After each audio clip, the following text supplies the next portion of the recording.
Hijab House is different from other Muslim retailers because because of the little details, such as the packaging, such as the way we theme our products. For example, our You're Late for Tea collection, it was very playful, very floral and very pretty, and it was based around an Alice in Wonderland story. And I think when you give attention to that kind of detail, the women and the customers really respond to that, and they get engaged in the excitement and in the story itself. So this fashion shoot will be used for our midsummer collection. We've got a Victorian tea room, which is really soft and fresh and feminine. There's a lot of really cute paisleys and really light colours, and we'll actually use it in a number of places. We'll use it in store graphics around our new store in Maryland's, in our current store in Bankstown, and we'll also use it on our social networking sites, in our website, and a lot of different merchandising. But the whole point of the fashion shoot is to give inspiration to a lot of our customers who really yearn for something modern and fresh and funky, but don't know where to look. You can walk into a lot of regular fashion stores and find really good items, but putting it together into a really nice comprehensive outfit is very difficult. So the You're Late for Tea promotion started off, we planned it about a year ago when we wanted to really give the hijab a story. And if you have a look at our promotional campaign, it has a lot of illustrations and a lot of quotations and a lot of phrases that were actually taken out from an Alice in Wonderland storybook. And we actually wanted to empower the young Muslim woman and give her a place in society. So you have visuals of girls walking their pets or girls having tea parties, and it's very culturally relevant as well, because obviously Muslim people can't obviously drink things like alcohol. So tea and social engagement is very important for our culture, and so that's why we thought it would tie really nicely with that cultural element as well. So it's fashion and culture we're fusing it together. We were inspired by a French illustrator called Lavisa Burfitt, and she does a lot of graphics for very high-end fashion retailers, and she also does a lot of kind of raw sketches, almost as if they've come straight off the fashion sketch pad. And what our concept is, we're trying to replace her sketches with real-life models and kind of combine them with sketches of boxes, like shoe boxes or a modern girl's bedroom. And so we're putting the models into her graphics, and it's really fun, because if you see her artwork, it really brings out that youthfulness and that diva kind of edge that we're trying to achieve. He actually gave me a link to Lavisa Burfitt's website, and so I had a look at some of her illustrations, because he did mention that he wanted something with that same sassiness and edge, I guess. So I took a look at that, and I took a look at his website as well, or on Facebook I should say rather, so what kind of products he had. We use our Facebook page like religiously.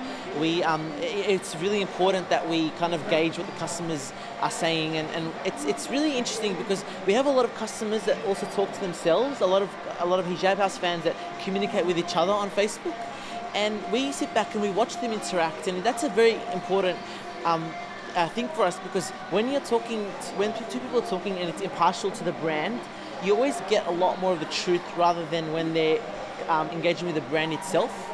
And that's one really important thing about Facebook. And obviously our photo shoot and the photography and placing that on the Facebook page is the most exciting thing for me. For instance, what we're doing here is it's a tea party theme, and we're trying to get the girls seated as if they are around a tea party table. And so they're doing various poses, such as pouring tea into a teacup or eating a cupcake. And later on, I'll actually put in drawings of a cupcake or a teapot and so on. With our models, with this photo shoot, we actually decided to take a global approach. So that means we wanted to get models from all parts of the globe.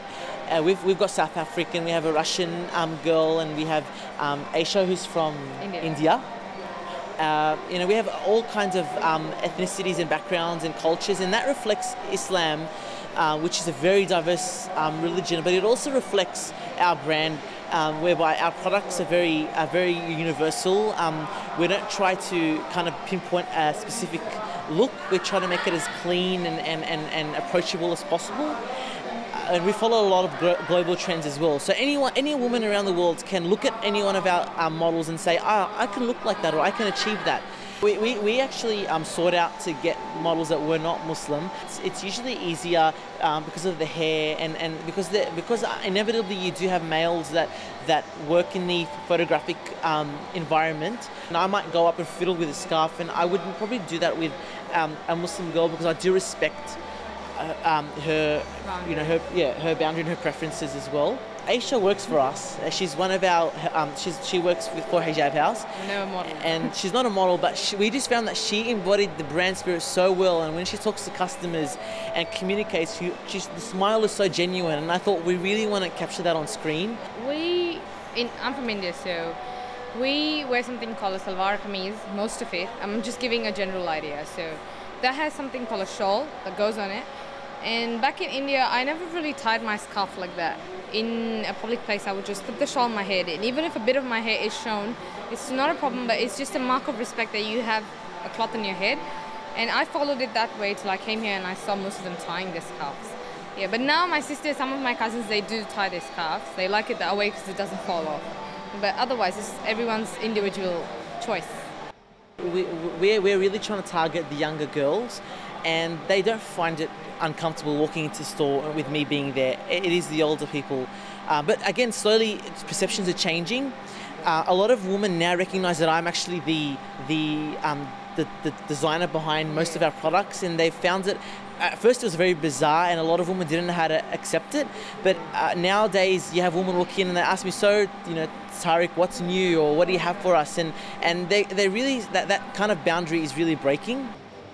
Obviously our photo shoot and the photography and placing that on the Facebook page is the most exciting thing for me, because you suddenly hear people from Morocco and Turkey and Zimbabwe contacting us and saying, this is like nothing in the world, where can we get our hands on this? And most of the kids are the younger ones, the younger girls, like the 15-year-olds and 16-year-olds. They come to know about what is in the shop through Facebook. Yeah, they do. They're like, I saw this on Facebook, I saw this picture and I want this. And they do come that way, yeah. We've noticed that a lot of women now have Hijab House scarves as their profile picture on Facebook. Yeah. And they always upload it or send it to us, and it's become like a little trend, or like it's exciting for them to send us their images. So it's really fun. Like, we like that. With hijab, it's never been portrayed as a global item. It's always been Arabic.